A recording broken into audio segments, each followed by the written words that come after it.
ఫ్యాప్టో పోరుబాట 3 రోజుల నిరాహార దీక్ష వెనక ప్రధాన ఎజెండా ఏంటండి? అగ్గుపల్లి సాయి శ్రీనివాస్ ఫ్యాప్టో చైర్మన్. ప్రధానమైన ఎజెండా మా పెండింగ్ బకాయిలను వసూలు చేసుకోవటం మరియు 12వ పిఆర్సీ నియమించుకోవటం, అలాగే బోధనేతర పనులకు సంబంధించినటువంటి ఏవైతే ఉన్నాయో మాకు అన్నింటికి కూడా రద్దు చేయాలని కోరటం, అలాగే ఇతర అంశాల్లో మాకు పెండింగ్ బకాయిలతో పాటు కారుణ్య నియామకాలు 2008 1998 డిఎస్సీ ఉపాధ్యాయుల సమస్యలు ఇవన్నింటి మీద కలిపి ఫ్యాప్టో పోరుబాటాన్ని కార్యక్రమం తీసుకున్నాం.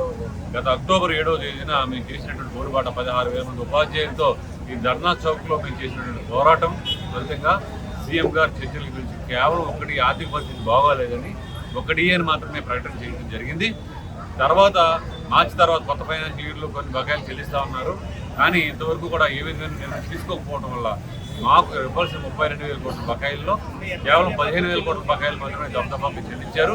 మాకు ఇవ్వాల్సిన 18,000 కోట్ల బకాయిలు ఉన్నాయి. వాటి చెల్లించడానికి ఒక రోడ్ మ్యాప్ కావాలని, అదేవిధంగా 12 పిఆర్సీ కమిటీని వేయాలనే విషయం మీదే ఈ కార్యక్రమాన్ని నిర్వహిస్తూ ఉన్నాం. ఇందులో కూడా రెండో దశలో కూడా మొట్టమొదటిగా మేము ఏం చేస్తాం, స్పాట్ కేంద్రాల్లో నిరసన కార్యక్రమాలు, 9వ తేదీన ధర్నా కార్యక్రమం పెట్టాం. ఈ రోజు నుంచి గత రోజు, ఈ రోజు చివరి రోజు అయింది. ఈ రోజు మొత్తం 3 రోజులు కూడా ఈ ధర్నా చౌక్ వద్ద వందలాది మంది ఉపాధ్యాయులతో ప్రతిరోజు 9 జిల్లాల ఫ్యాప్టో కార్యకర్తలతో నిరాహార దీక్షను చేపడతా ఉన్నామని విషయాన్ని తెలియజేస్తా ఉన్నాం. 3 రోజుల నిరాహార దీక్షల తర్వాత కూడా ప్రభుత్వం నుండి ఆశించిన స్పందన రాకపోతే మీ తదుపరి వ్యూహం ఏంటి? తప్పనిసరిగా ఈ 3 రోజుల నిరాహార దీక్ష తర్వాత ప్రభుత్వం నుంచి స్పందన ఉంటుందని ఆశిస్తా ఉన్నాం. లేకపోతే ఈ ఉపాధ్యాయ సంఘాలు ఫ్యాప్టోగా మరియు జేఏసీతో కలిపి కూడా మేము కార్యాచరణ చేసుకుని అసెంబ్లీ ముట్టడి కార్యక్రమాన్ని నిర్వహిస్తాం. ఒకవేళ జేఏసీ కనుక లేట్ అయితే ఉపాధ్యాయ సంఘాలుగా మేమే అసెంబ్లీ ముట్టడికి వెళ్తామని చెప్పేసి తెలియజేస్తాం. ప్రభుత్వం చెబుతున్న ఆర్థిక ఇబ్బందుల వాదనను ఫ్యాప్టో ఏ విధంగా విశ్లేషిస్తుంది? ఆర్థిక ఇబ్బందులు ఉన్నమాట వాస్తవమే. గత ప్రభుత్వంలో 24,000 కోట్ల రూపాయల బకాయిలు పెట్టిపోతే ఈ ప్రభుత్వం వచ్చిన తర్వాత వల్ల 7,000 కోట్ల రూపాయల బకాయిలు పెరిగినాయి. కానీ ఆ కష్టాలు ఉన్నప్పటికీ కూడా ఉపాధ్యాయులు మీరు ఇస్తున్నట్టు సూపర్ 6 సంక్షేమ కార్యక్రమాలు ఎటువంటివో మాకు ఇవ్వాల్సిన బకాయిలు కానీ, మాకు ఇవ్వాల్సిన పిఆర్సీ కానీ ఇది కూడా అటువంటిదే. ఇది కూడా 7వ సూపర్ 6తో పాటు 7వ కార్యక్రమంగా ఇది పెట్టుకోండి. మాకు ఒక రోడ్ మ్యాప్ ఇవ్వండి. మీ కష్టాలు అనమాట వాస్తవమే.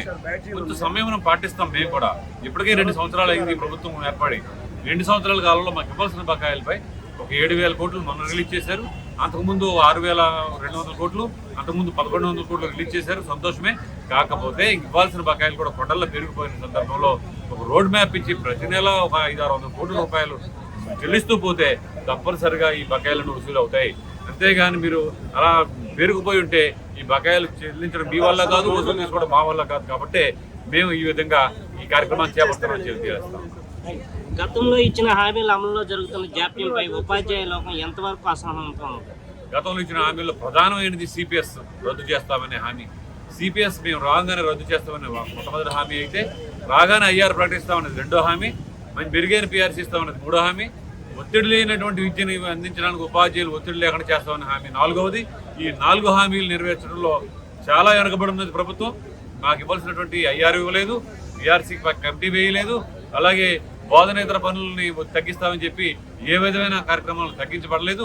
కాబట్టి మీరు ప్రకటిస్తానన్నటువంటి ఐఆర్ని కానీ, సిపిఎస్ రద్దు చేయడం విషయంలో కానీ ఇంతవరకు నోరు మెదపకపోవడం విషయంలోనే ఈ అసంతృప్తి అనేది ఉపాధ్యాయుల్లో మొదలైంది. తప్పనిసరిగా ఈ ఉద్యమాన్ని తీవ్రతరం చేసేనా మేము సాధించుకుంటామని తెలియజేస్తాం. ప్రభుత్వం నుండి మీరు కోరుకుంటున్న తక్షణ హామీ ఏంటంటే? తక్షణం మీరు అంటే స్పందించి మాకు 12వ పిఆర్సీ కమిటీ నియమించాలా, 11వ పిఆర్సీ బకాయిలు కానీ, 4 డిఎల్ పెండింగ్ కానీ, సరెండర్ లీవ్లు కానీ ఇవన్నింటినీ చెల్లించడానికి తక్షణ చర్యలు తీసుకోవాలి.